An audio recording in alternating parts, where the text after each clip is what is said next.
All right, 97.7 Outlaw Radio FM listeners, I would proudly like to welcome back the one, the only, the legendary Mellow Man Ace onto the radio station. How you doing this evening, Mellow?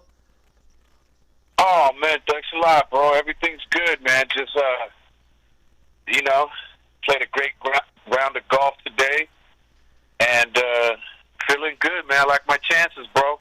Hey, man, I gotta say, I noticed that on Facebook you've been playing a lot of golf, man, but you know what? It looks like fun, it looks like it's soothing and relaxing, man. It is. I get to turn off the phone for 5 hours, man, so it's just me and the golf course, you know what I mean? Hey, man, that's the best route to go, especially when you're on the course, you know what I mean? Turn the phone off, you don't have to worry about business calls. It's just you trying to get to the tee. Still trying to get to the green, but yeah. My apologies. I'm going to be honest there, Mello. The only golf I've ever actually played is mini golf, so...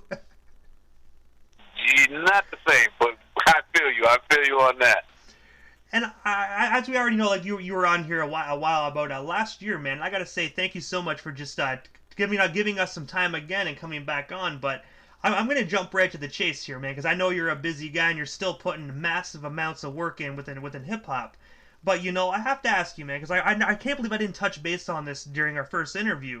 But back in March 9th of 1990, you actually released the single Mentirosa, which is actually the first Spanish hit record. I have to ask you, how does it feel knowing that you're like one of the first individuals to really do it for Spanish hip hop? Well, it was Spanglish. In other words, we mixed both languages, English and Spanish, to create the record. But to answer your question, I mean, it was a lot of pressure, man. It was a lot of weight on my shoulders and some things that I wasn't prepared for and some things that they just didn't teach us in high school to look out for, you know what I mean? But it was a great run. It was awesome to be that poster child, basically, for all things Latino, but at the same time, it came with a lot of responsibility and a lot of stress at the same time. You feel me? Most definitely, you know, especially being the first person to ever do it. You know, you really paved the way for other individuals, you know, like that really went platinum and whatnot, like that are in the same genre. Yeah, I mean, that goes without saying. I think, you know, people know the time. They know what I was able to accomplish and open doors for a lot of Latinos to come afterwards. I just happened to be at the right place at the right time, man, and it all worked out, you know? But I will say this, that I would have probably been better off being like the third or fourth guy who came through the door. I'll just keep it at that. And also, as well, like as I sort of just mentioned, you were actually like the first Latin rap artist to actually reach gold and platinum status within the U.S. and Latin America. You know what I mean? I have to ask you, like, how does it feel to you just knowing that you know that you actually paved the way for everybody else? Well, yeah, I mean, those release dates don't lie, you know, and they're stamped right on the record, on the vinyl, and everything. So there has been other guys that come out and try to take that credit and whatnot and challenge that throne, which is unfortunate, but it happens in the game. But I think the fans overall know, like, at the end of the day, who did it. And I got to tell you, man, I mean, I felt a lot like what must have felt like for, and I know to a smaller degree, but like Jackie Robinson or Roberto Clemente, when they were breaking the color barriers for blacks and Latinos and doing that, I kind of did the same thing with the music. And like I said, I mean, it came with some pressure and a lot of responsibility. And I think that while the cameras were on, you never saw me get caught up in anything that wasn't right. You know what I mean? Now, when I went home and the cameras were off, things got wild, man. You know what I mean? But at the end of the day, I think, you know, not only did I have a great time with it, but we were able to open a genre of music that didn't exist.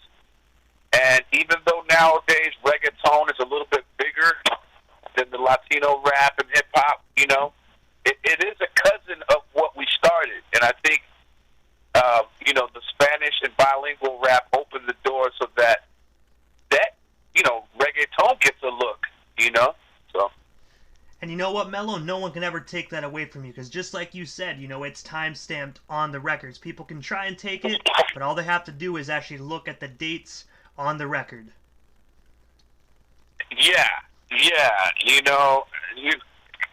it is what it is, bro, but, for me, being the first Latino to go gold in Mexico, and then being Cuban, and that just means that much more, you know what I mean? At least to me, to be a Cuban and have that attribute in Mexico, it just, sometimes I look back and think about it all. I'll look on my wall and look at the accomplishments and kind of pinch myself to make sure it's real, man, because it's just, I'm a Cuban refugee, man. I came from Cuba, a little refugee kid, and you shoot for greatness and you try to do some things, but you just never know if it's really going to happen. You just have to have this strong sense of belief, right? And I think putting your mind out there to the universe to create these things is the beginning process of things happening for you.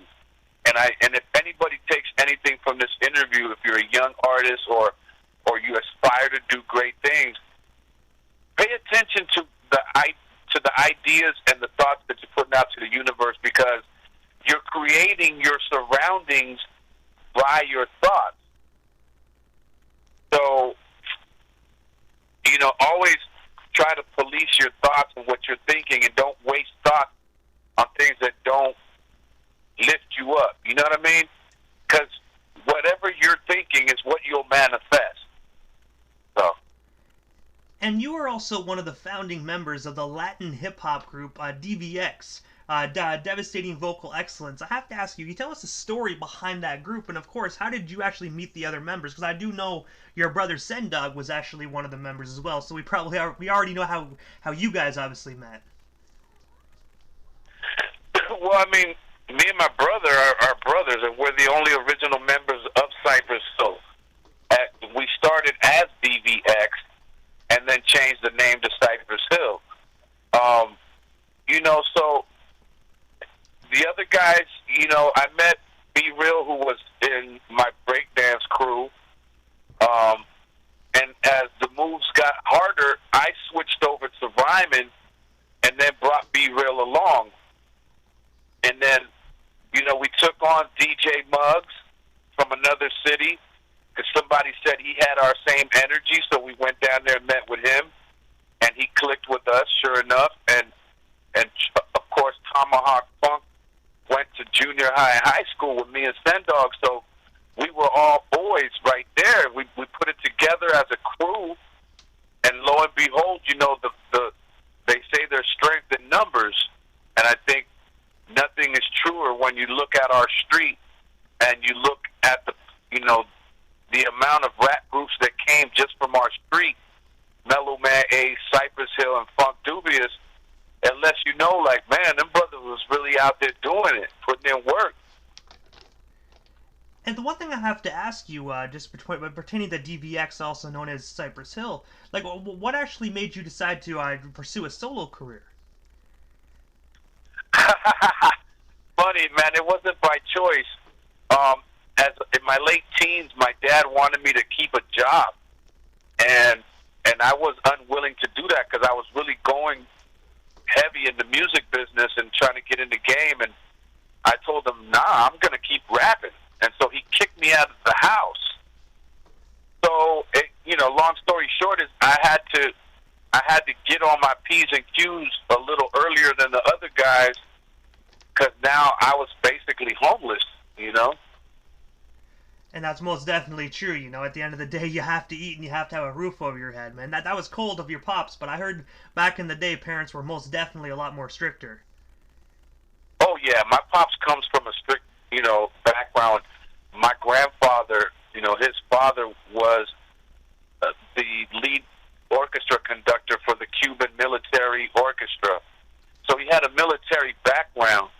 So my pops everything had to go on time. everything had to be right in order and exact and all these things. So if you weren't going with that program, he was either going to knock you in the head or kick you out the house. And many times he did both. He did both. You know what I mean? So, you know, the crazy part about that is that nowadays my dad lives with me and I take care of him. So. And also, another amazing group that you actually did work with was actually the hip hop trio by the name of the G Fellas. I have to ask you, how did you or yourself and the G Fellas get connected, and what was it like working with them? Because that's another amazing Latin hip hop trio. Well, my man Kid Frost called me into that project, and he asked me would I help out to launch their careers and whatnot, and you know.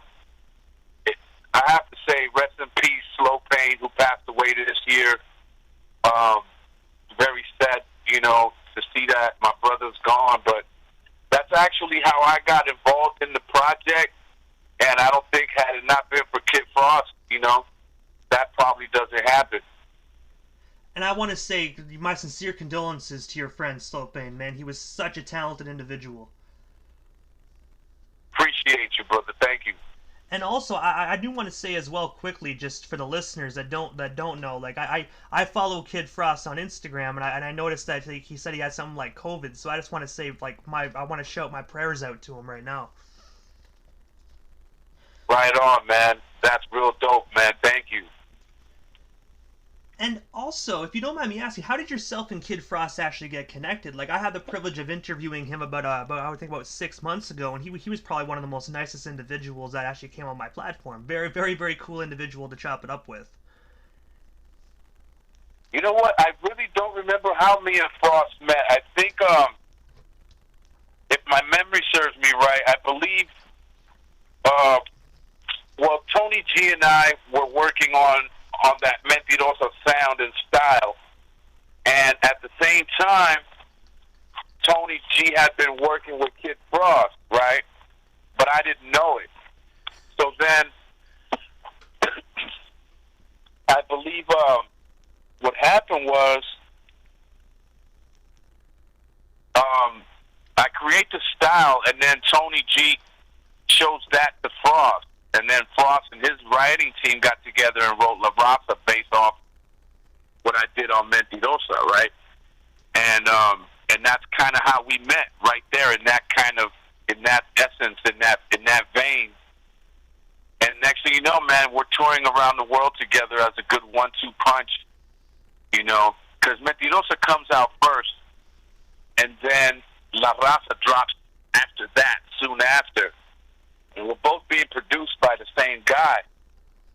And so it all seemed to all come together for us all in that moment. And also, as well, I noticed as well that you were actually featured on the song Big Bossin' on Corrupt's Tangled Thoughts album. I have to ask you, what was it like working with Corrupt, and how did you guys get connected? Well, I mean, in L.A., you know, we bump into each other at venues, at shows, and whatnot, and one thing might lead to another, you know. And at that time, I was running with Tangled Thought, who were from Philly, and if everybody knows the Corrupt and Roscoe story, is they're actually from Philadelphia themselves. And so, you know, Tangled Thoughts was working with Corrupt and stuff, and so they brought me in the studio. And that's when I think that was like the first time I met Corrupt. And next thing you know, we started working together and putting stuff together, and that's how that project came about. And also, like, jumping ahead in the timeline a little bit, I also noticed on your Facebook that in 2016 you actually received a virtual hip-hop culture award for years of outstanding achievement. I have to ask you, how did it feel to actually receive that award and just know that people are still thinking of you, like, you know, 30-plus years later in your career? Wow, yeah. No, that was really cool, man. That was really cool. A virtual award, that was the first time it happened to me like that. Like, I was like, man, is that really where we're at now? You know? So it was something new, but I took it with pride, too. You know, like, the game was telling telling me that it loved me back, you know. And when that happens, man, you just kind of go with it, man, and you appreciate it as if it would have been a physical award as well. You know what I mean? And also as well, like back in 2016, we had no COVID-19. We didn't have to wear masks or social distance. So like just the whole virtual thing, you know, I guess I can actually say, we can actually say this, that virtual hip hop culture awards, you know, was ahead of its time because they actually started something, because now everybody's doing virtual awards, virtual concerts and whatnot. Yeah, no, you're right about that. They were very much ahead of the game in terms of having that type of foresight and vision. You know, there's not much else I can say. I mean, those people had it locked in way before this COVID thing, you know? And also, August of this year, August 16th, you actually released a video for your song Summertime featuring MC Magic. I have to ask you, what's the inspiration and story behind that phenomenal single? And of course, where can our listeners actually purchase themselves a copy? Thanks, man. Yeah, I mean, that song, the inspiration behind it was, one thing about me is that I've been very versatile. I may not be the most, lyrical or the most stylish MC, but one thing I do give myself credit for is being versatile. And so I wanted to tap in back into that lowrider market, of music, and I thought, what better way to tap back in than with MC Magic? And so I reached out to his management, and his management put us together. Magic said yes, and this was a couple months into the COVID now being here, right? And so we did everything via, MP3s and file sharing and stuff like that. And then the day of the video came, and my man Magic was just super cool, willing to come out and work, and nobody knew if we were going to start dying and all these things that were really crazy. And a whole bunch of good people just put on masks and came to work that day. And what you get is that summertime visual. But if you want to see it and check it out, of course you can check it out on YouTube. And always visit, the iTunes for your purchases.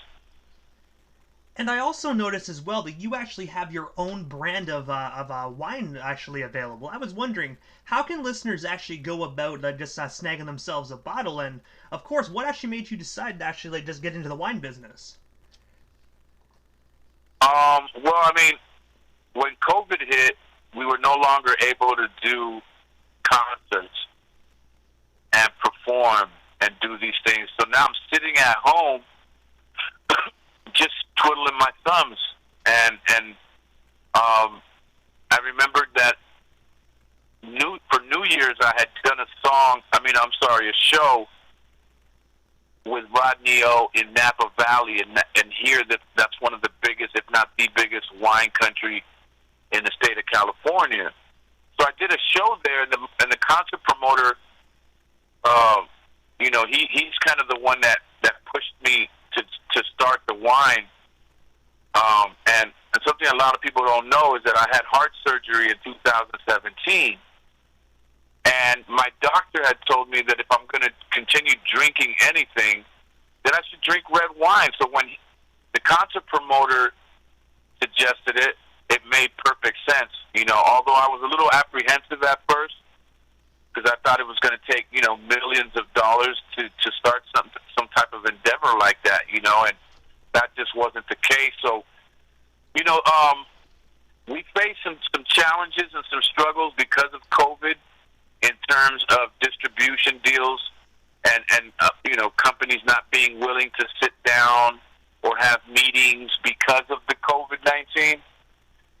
So all that's on the back burner until the smoke clears on that. But if you want to try it, most definitely, just get at me on my Instagram. Shoot me a message at mellow_man_ace, and we'll see if we can't get one to you, get it in your hands. And the one thing I do want to ask you, Mel, and I know probably this is like judging by how I'm in another country, it's probably a dumb question to ask, but if you don't me asking, like, can you guys actually ship to Canada or overseas and whatnot? I don't know how the importing charges really work, but if you can, I would love to actually purchase a bottle. And you know what I mean. Me and my wife, we love wine ourselves, so it'd be an honor just to be able to sip some of Mellow Man's finest. You know what? I haven't shipped any overseas, so I'm gonna have to look into that before I can give you a definite answer on that. Most definitely. I didn't want to hit you up and then you send it over, and I don't want to get you in trouble type thing. So I just wanted to, make sure none of us get in trouble in the long run. You know what I mean? Right. But also, directly after this interview there, Mello, I'm actually going to be playing your brand new song titled $1, actually featuring Money B of the Digital Underground. I have to ask you, tell us a bit more about that song, and of course, what was it like working with Money B? And if you can, if our listeners like this track, how can they go about purchasing it? Yeah, $1 a trip, because one morning I couldn't sleep. It was like 4 o'clock in the morning, and I'm having a dream. And the dream is about this, that I wrote a song called $1. And so I had to get up and I got to write this down somewhere. And I had this little beat playing in my head in my dream. So what I did was I voice texted my son the beat pattern and the little saying of $1. And so then the next morning, I would have a reference of what to do in the studio. And so I did that. And then my son, he heard it the next day, and he was like, "Yo, Dad, that shit is dope. You got to lay that down." And I said, "All right, well, let's put it down." So as I'm putting it down, I got a call from Money B about something else. And I just said, man, I should put Money B on this. We shot it over to him. He loved it. He jumped right on it. He didn't hesitate. And lo and behold, what you have is the $1, And if you want to check out the video, go right to YouTube and punch in, Mellow Man Ace $1.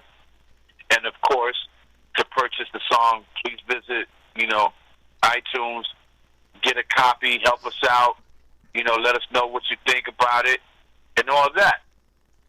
And I'm going to be honest, Mello, like, we're already connected on Facebook and whatnot, so when you actually dropped the purchase links for that song, man, I actually snagged it, and I gotta say, it is the most catchiest song I probably have ever heard actually in this past decade. So once I purchased it, I knew I had to add it to my radio station rotation. So we've been having it spinning here in Canada since its release. Awesome. Thank you, brother. Yeah, I appreciate that. No doubt. And I gotta ask you, Mello, like, what's next for you? Is there anything I happen to miss? Any new projects? Anything else you still want to talk about and promote? We still have you here live on the Canadian airwaves? Well, we're working on the third single for this particular project right now. With my man Rodney O will be the guest feature artist on that one. And I'm also working with Cocaine, the rapper Cocaine, on another song that will be on a different project of mine. That one's produced by my son, Kazal. And the first two that you heard, Summertime and $1, were produced by my man Condor. He is a producer from the Bay Area who's up and coming and reached out to me about doing some work, and I loved his work ethic.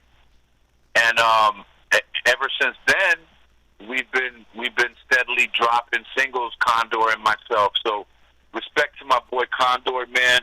A+ dude, quiet guy, but he's a beast on the drum, man. Hey, it sounds like, you know what I mean, Mellow Man Ace, so, it sounds like COVID-19 can't take you down, brother. You've most definitely been putting in a great amount of work this year, and I already know you got some great work coming next year as well. Oh, yeah, you're going to hear, we have collaborations set up for this project with Dawn of En Vogue. We got Chub Rock. we got Domino, we got Second to None, Candyman. My goodness, there's so many. Doodlebug of Diggable Planets, and the list is endless. We have so many guys that said, "Yeah, I'd love to be on that project," and so hopefully we can, continue what we've been doing. And also, Mel, this is the time quickly, right before I wrap things up, that I give a chance for the individual that comes on the radio station, just a chance to give shoutouts to whomever they want to give shoutouts to, and of course your social media handles. That way our listeners can follow you and stay updated on everything Mellow Man Ace if they're not already doing so. Word. Yeah, Twitter and Instagram is mellow_man_ace, and Facebook is just Mellow Man Ace. And I did have the TikTok, man, but I couldn't keep up with it, man. It's just so many passwords to remember.